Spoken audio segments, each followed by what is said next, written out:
Olá, boa noite. Está no ar a segunda edição do programa Sabatina da Covid.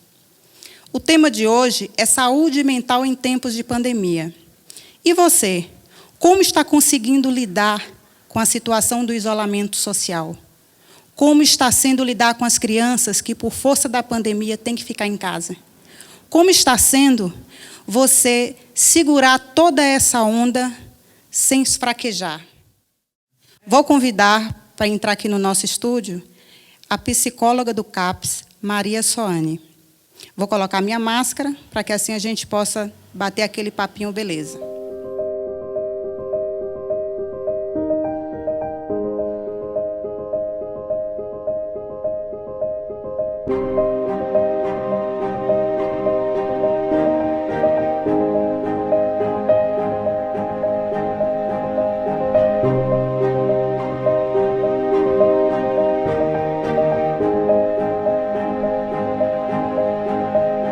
Soane, por favor, seja bem-vindo ao nosso estúdio.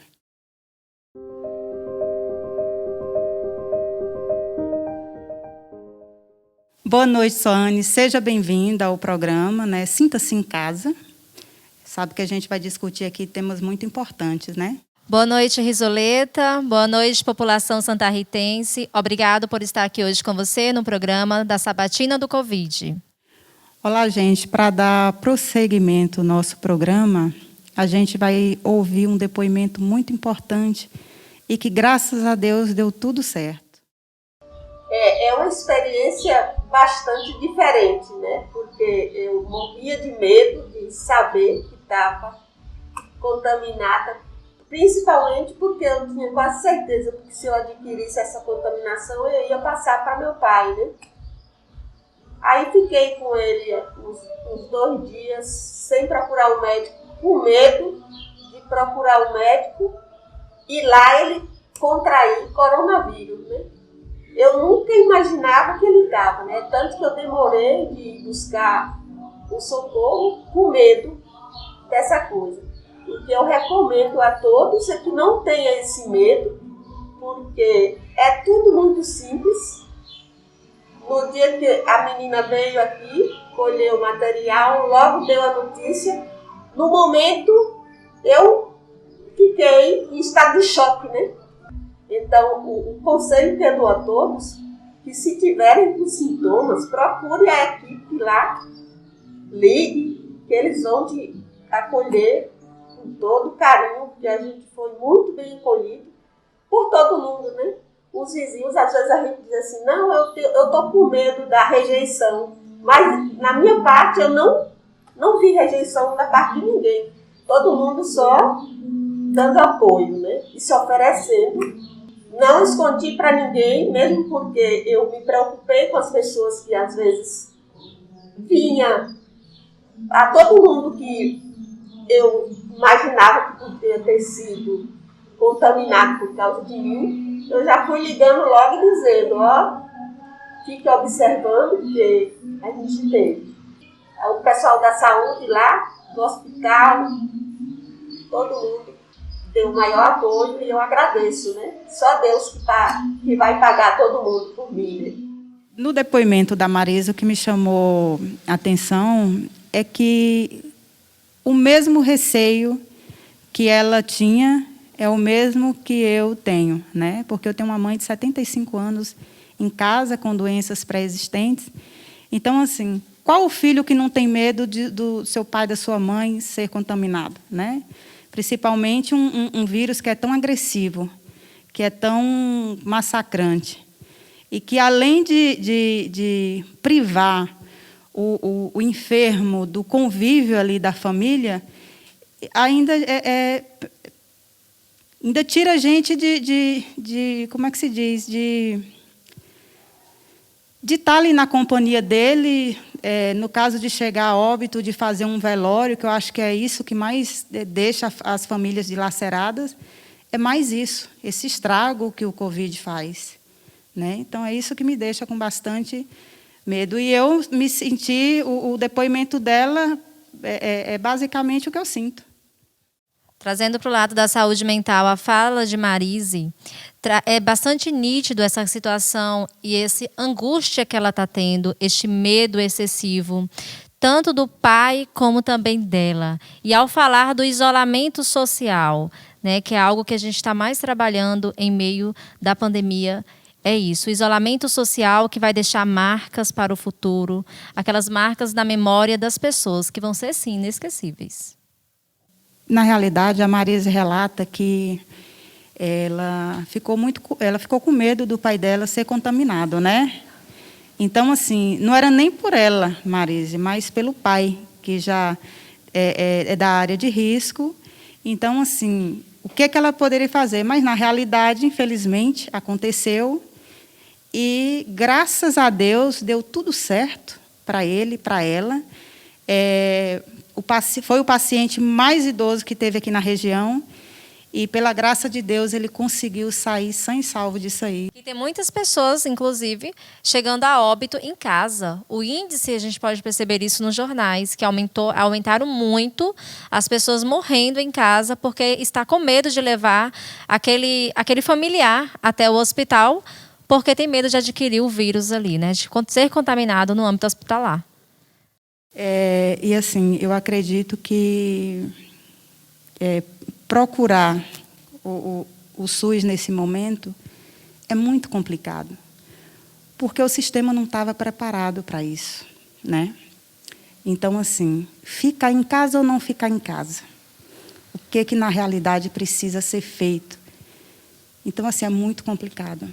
E as pessoas que testam positivo, elas só acham que realmente estão contaminadas quando elas estão numa situação enferma, de verdade, entubadas. Mas, na realidade, não é isso.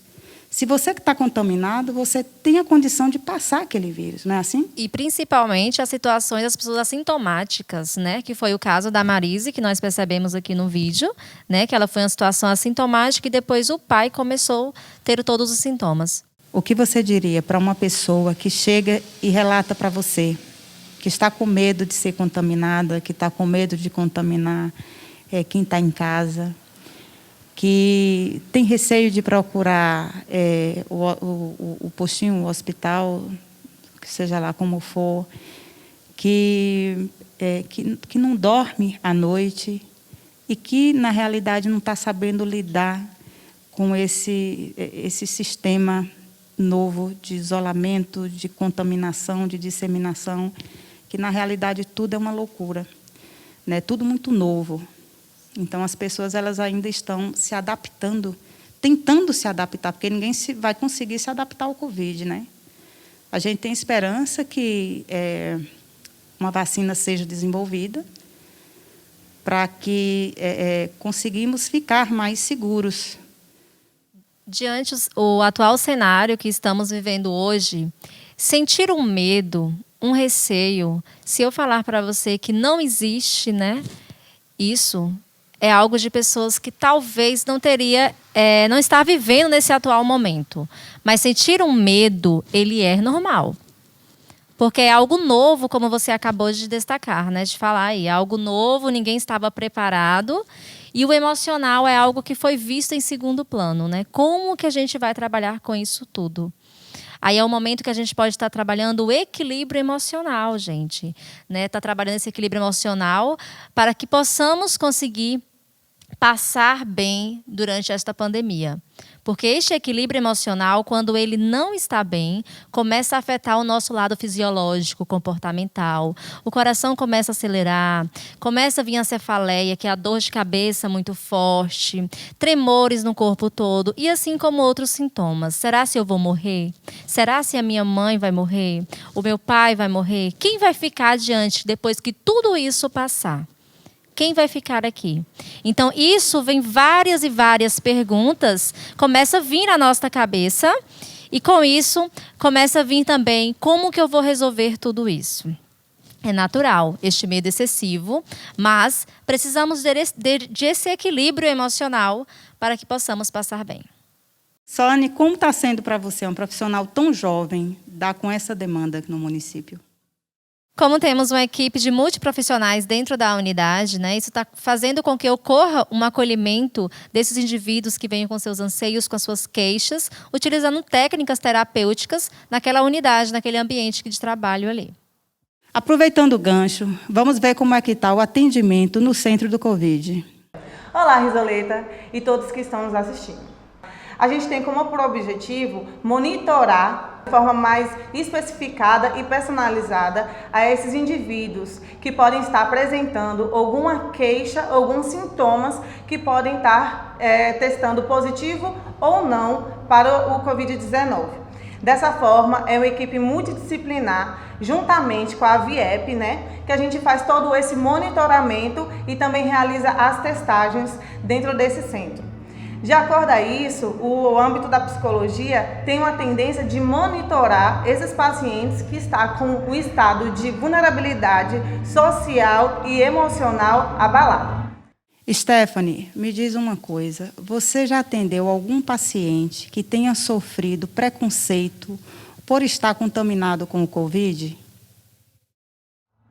Então, Risoleta, respondendo a sua pergunta relacionada ao preconceito que essa população tem sofrido de acordo à suspeita ou até a testagem positiva desse paciente. Esse paciente ele é justamente monitorado pelo profissional de psicologia por conta desse desconforto e disfuncionalidade psicológica que ele encontra de acordo com o preconceito ou até certo bullying que a sociedade tem diante de uma pessoa que está com suspeita do coronavírus. Pessoas que não querem estar próximas ou até mesmo ficam zombando ou ouvir o distanciamento familiar por meio de qualquer meio de comunicação por conta do coronavírus. Esse paciente ele tem um estado emocional totalmente abalado e prejudicado por conta disso. Então ele vai aumentar o quadro de ansiedade se já é um paciente ansioso. E se ele não se encontra um paciente ansioso, ele pode vir a desenvolver o quadro de ansiedade, entre outros sintomas e outros quadros patológicos que podem vir acarretar nesse momento. Então, Risoleta, você viu o tamanho e a importância que é do profissional da psicologia fazendo esse monitoramento do Covid, ligando para as pessoas. Isso ficou nítido quando a Stephanie cita, todos os dias essas ligações, buscando essa busca ativa daqueles pacientes que estão em isolamento social, seja eles que estão com quadro positivado ou os que estão em monitoramento.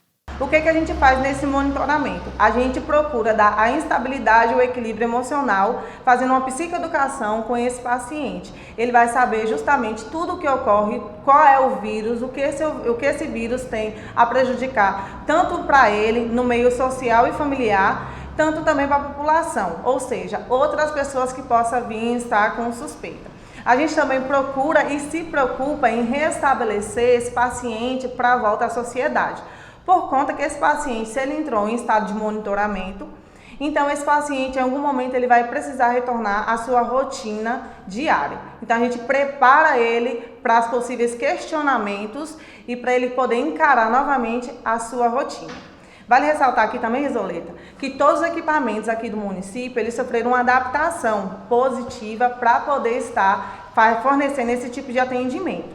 O Melhor em Casa, por exemplo, que a gente vai até a casa do nosso paciente. A gente está disponibilizando para os nossos pacientes, todo mês, máscaras de proteção para que eles continuem se cuidando dentro de casa. A equipe, ela filtra de acordo com a demanda e necessidade daquele paciente, para poder estar realizando essas visitas. Pacientes em estados patológicos mais graves ou que têm algum tipo de crise, a gente está, junto com a equipe, se deslocando até a residência desse paciente, de forma totalmente equipada e protegida. Tanto os funcionários, os profissionais estão totalmente protegidos, quanto a gente estamos também protegendo a nossa demanda, os nossos pacientes também, fornecendo máscara e a nossa equipe também. Risoleta, foi um prazer participar do seu programa, espero voltar mais vezes. Pessoal, ouvimos a psicóloga Stephanie e agora vamos ouvir a psicóloga Daniela do CRAS. Solta aí. Olá, Risoleta. Olá, população santarritense. Dani, explica pra gente como está o atendimento no CRAS. Então, muito interessante sua pergunta.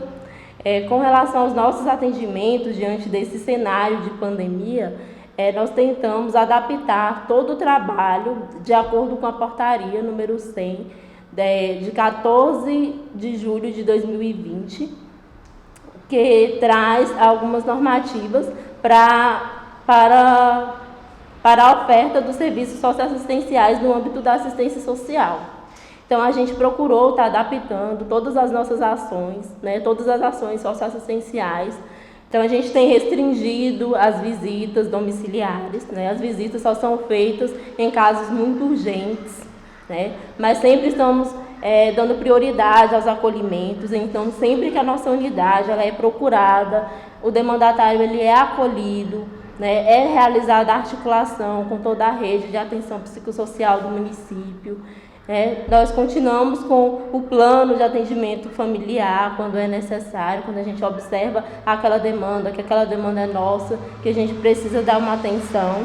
E também fazemos as articulações com CREAS, com CAPS, né, com a atenção básica, de acordo com tudo que é demandado pelo usuário. E como está sendo o atendimento nos grupos de convivência? Bom, com relação ao serviço de convivência e fortalecimento de vínculos, né, que é um serviço ofertado pelo CRAS, né, assim como o Programa de Apoio Integral às Famílias, né, nós também buscamos adaptar à portaria, né, de número 100 de 2020, que traz essa oportunidade de usarmos recursos extraordinários para estar continuando os nossos serviços. Então, os grupos de idosos, né, nós temos o grupo Idade Viva, né, o grupo de idosos, que tem sido bastante significativo, porque a gente sabe que os idosos encontram-se bastante vulneráveis nesse momento e que precisam de uma atenção especial. Então, nós temos tido um retorno muito positivo com relação a esse grupo, utilizando plataformas digitais. A gente sabe que os idosos têm uma maior dificuldade em utilizar essas plataformas, né? E a gente entende, a gente respeita o tempo deles. Então... Dani, sabemos que os idosos têm uma dificuldade de lidar com a tecnologia. E com o atendimento que está sendo feito agora virtualmente, como é que está sendo esse atendimento? Então, aqueles que não conseguem utilizar dessas plataformas, né, ainda assim a gente busca estar dando essa atenção através de ligações. Os próprios familiares entram em contato com a gente quando percebe alguma situação que precisa da nossa intervenção. Então, a gente está sempre buscando dar esse acolhimento aos idosos nesse momento que a gente entende que para eles também está difícil. Com relação aos outros grupos, eles também estão funcionando, né, que é um grupo, temos o grupo de crianças, que é o grupo Kids, que ele está funcionando através de aulas de Libras, né, com atendimento remoto também, através de plataformas digitais. Está sendo também bastante positivo, estamos recebendo feedback bem bacana das crianças, né, então está funcionando tudo conforme previsto pela portaria e conforme as demandas que a gente recebe dentro da unidade. Soane, aproveitando a deixa da Daniela, como está sendo feito o atendimento no CAPS? Pois bem, Risoleta, o atendimento no CAPS também está acontecendo de forma de monitoramento também, né? Ligamos sempre para os pacientes. As visitas domiciliares tivemos que diminuir por questões também da pandemia e está ocorrendo, sim, os atendimentos ainda dentro da unidade, com todos os cuidados, como a demanda oferece. E com isso também o distanciamento social, no dia do atendimento dos médicos, no dia do atendimento do psicólogo também, tomando todas as normas cabíveis. Pessoal, eu avisei a vocês que o programa ia estar super interessante. Então, fica aqui comigo que tem tanta coisa boa rolando aí. Pessoal, vamos ter agora a participação da psicóloga do CREAS. Olá, pessoal. É um prazer estar aqui no programa Sabatina da Covid. Dierlen, qual o tipo de público que vocês atendem aí no CREAS? Nós atendemos todo o público, qualquer pessoa que estiver necessitando ou passando pelo tipo de violação. Mas tem um grupo que é mais vulnerável e tem uma probabilidade maior de passar por esse tipo de violência. Qual é esse grupo? São as pessoas idosas, as pessoas com deficiência, criança e adolescente e as mulheres. Nesta pandemia, você acha que aumentou a violência doméstica? Então, respondendo a sua pergunta, que depois da pandemia houve um aumento né, do número, não só em Santa Rita, não só no Brasil, como no mundo todo, um aumento do número da violência doméstica. Muitas vezes as mulheres nem sabem que está sofrendo aquele tipo de violência e até mesmo os homens não sabem que está praticando essa violência, porque muitos acreditam que a violência é só a violência física. Gerli, explica pra gente quais são os tipos de violência doméstica. A violência psicológica, quando você tenta constrangir aquela mulher, ameaçar aquela mulher, como não deixar a mulher ter amizades, contatos com familiares ou até mesmo estudar e viajar. Outro tipo de violência é a violência moral, né? Quando o homem tenta denegrir aquela mulher, a imagem da mulher, como difamar, né? Falar coisas mentirosas, como a mulher, dizer que a mulher traiu ele, ou de denegrir ela pelas vestimentas, né? Pelas roupas que ela veste. É um tipo de violência moral. Outro tipo de violência é a violência sexual. Muitos acreditam que por estar casado, a mulher tem a obrigação de manter algum tipo de relação sexual com ele. Ou seja, se a mulher disse não e foi contra a vontade dela, é sim considerado como um estupro. E existe também a violência patrimonial, que quando existe uma ação de destruição parcial ou total do bens daquela mulher, como bens pessoais, telefones, vamos dar exemplo de perfumes, entre outros bens. Então, assim, existem vários tipos de violência contra a mulher. Como o CREAS age nessa situação?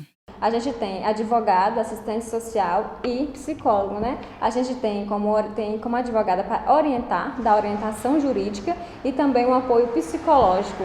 Porque muitas vezes as mulheres não sabem a quem procurar ou têm vergonha de ir na delegacia. Procure o CREAS, que a gente vai saber orientar e dar todo esse apoio que necessitam. Importantíssimo isso que a psicóloga Gerli estava falando aí, sobre essa questão da denúncia, essa agressão psicológica, ainda mais agora que estamos prezando tanto pela questão familiar, este vínculo dentro da sua própria casa. Imagina se aquele indivíduo não consegue e não encontra apoio com as próprias pessoas que estão convivendo ali dentro. Como vai ficar o seu emocional, né? Então é isso que ela falou, foi de suma importância para agregar aqui e conhecimentos para a população. E dizer à população que o CREAS está aqui de portas abertas e tem um número também para denúncia de violência contra a mulher, que é o 180, ou vocês podem ir até o CREAS, que nós vamos estar dando esse apoio a vocês. Gerli, eu quero agradecer por sua participação aqui no programa. Muito obrigada, viu? É muito importante esse assunto da violência doméstica ter sido abordado aqui no programa.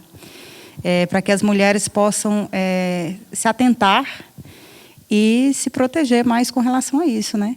Importantíssimo a Gerli explicar sobre tudo isso, para que não deixe que essa violência doméstica cresça ainda mais dentro dos âmbitos familiar, dentro da sua própria casa. Pessoal, vamos ouvir agora a psicóloga do NASF. Olá, Risoleta. Olá, Santa Rita. Temos também aqui no nosso estúdio o psiquiatra Dr. Danilo, que nos orienta como lidar e se comportar nesse momento de pandemia, né? Boa noite, Risoleta.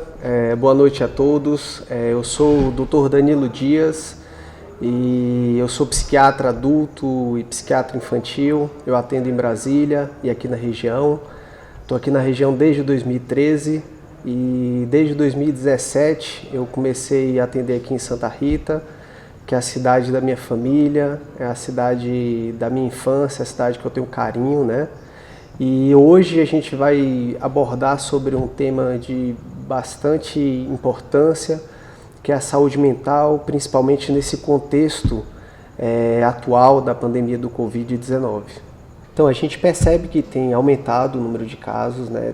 Acredito que tem muita gente que está se identificando com esses sintomas e não é só a questão da ansiedade, mas também tem um quadro depressivo e a gente vê até nos extremos suicídio, tem problemas de toque, até com limpeza também, pessoas que atrapalham a qualidade do sono, então mexe em tudo. Então, como você mesma falou, a parte importante é a gente buscar alternativas, né, de melhorar a qualidade de vida, da gente tentar esquecer um pouquinho essa parte pesada que a gente está passando e colocar uma dança, escutar uma música, estar próximo das pessoas que a gente gosta.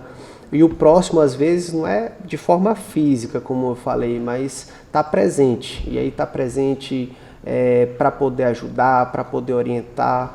E nos últimos casos, né, se essas mudanças não trouxer um alívio desses sintomas, pode buscar ajuda no CAPS, a gente está lá de braços abertos para acolher e para ajudar todos vocês. As equipes multiprofissionais desenvolvem ações de acordo com as demandas das unidades de saúde da família. Então, trabalhamos em conjunto com essas unidades e lá nós identificamos as demandas de cada grupos específicos, né? Grupos de idosos, grupos de gestantes, adolescentes, e são desenvolvidas ações que supram e que ampliem as ações das estratégias. Diante de tudo isso que foi conversado aqui, o que você recomendaria para essas famílias? Então é preciso adaptar a nova realidade de forma criativa. Eu falo que é como se fosse uma balança.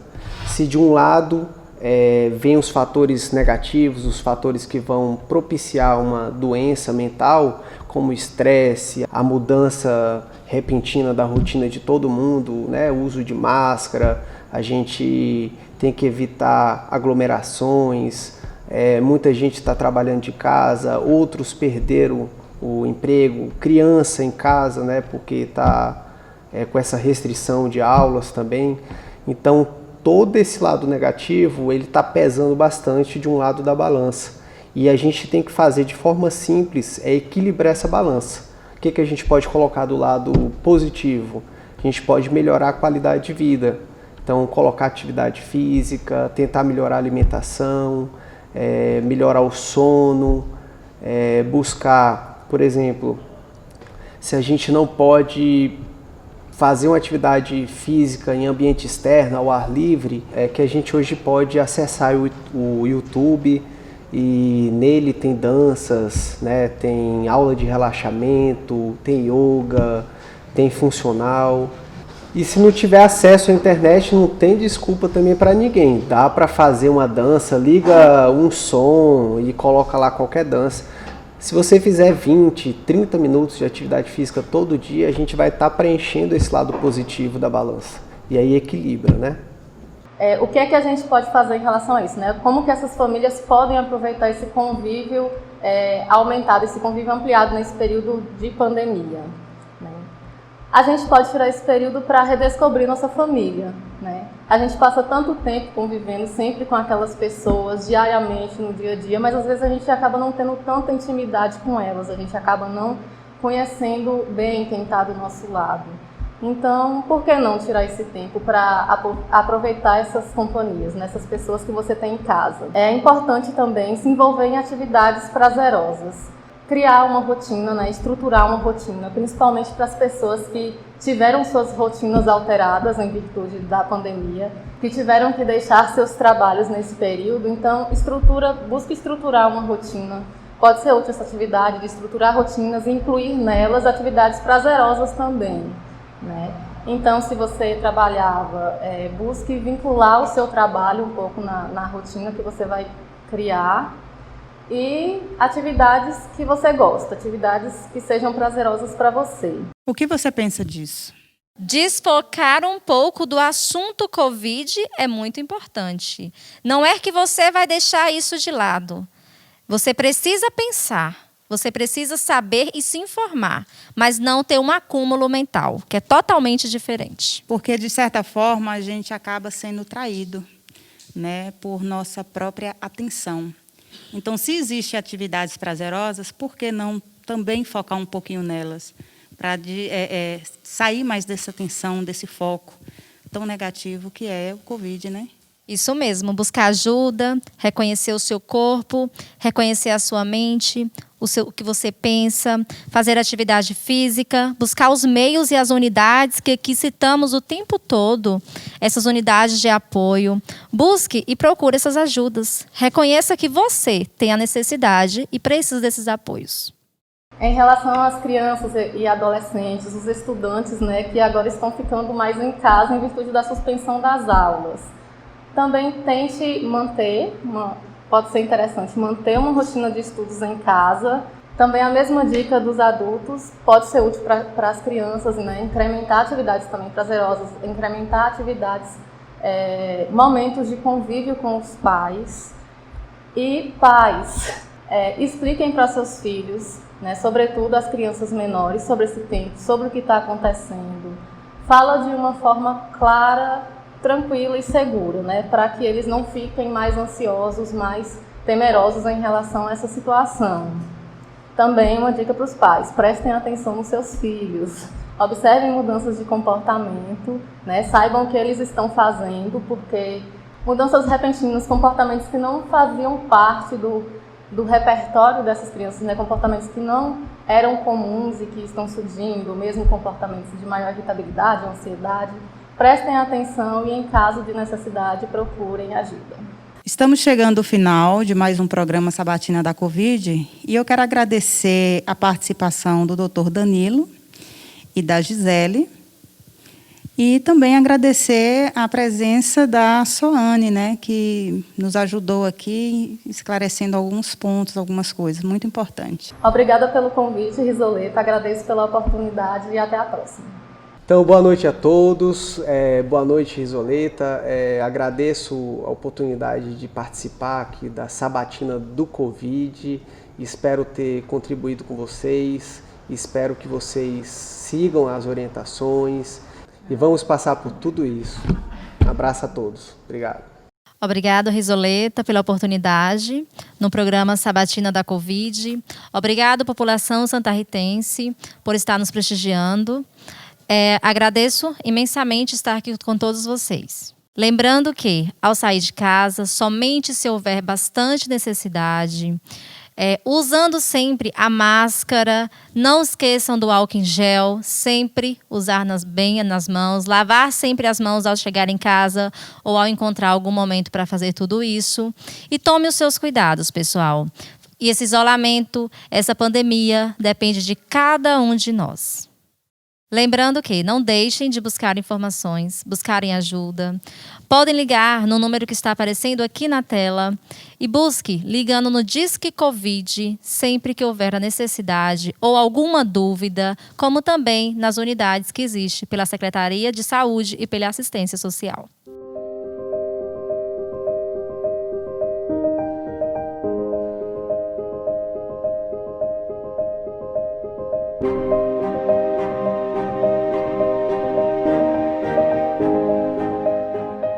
Bom, pessoal, chegou ao final mais um programa Sabatina da Covid. Eu quero deixar aqui os meus sinceros agradecimentos, né, a toda a população santarritense, aos nossos conterrâneos que está por esse mundo afora. Dizer a vocês que se cuidem, porque nós aqui na nossa cidade estamos fazendo a nossa parte para cuidar com amor e carinho de toda a população. E dizer a você que perdeu o seu ente querido, que Deus possa confortar cada um de vocês, né? Esse momento ele jamais vai ser esquecido, porém vai ser acalmado. Agradeço imensamente, muito obrigada.